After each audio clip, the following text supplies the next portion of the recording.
कि अमृत के धार केहू कतनो पियाई गो माई बिना कैसे करे जावा जुड़ाइए भाई गो माई बिना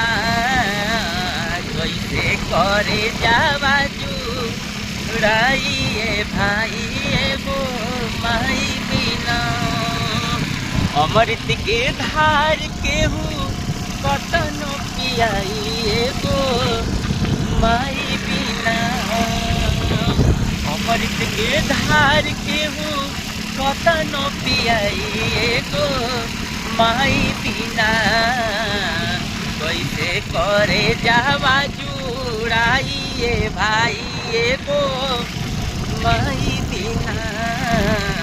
कैसे करे जावा जुड़ाई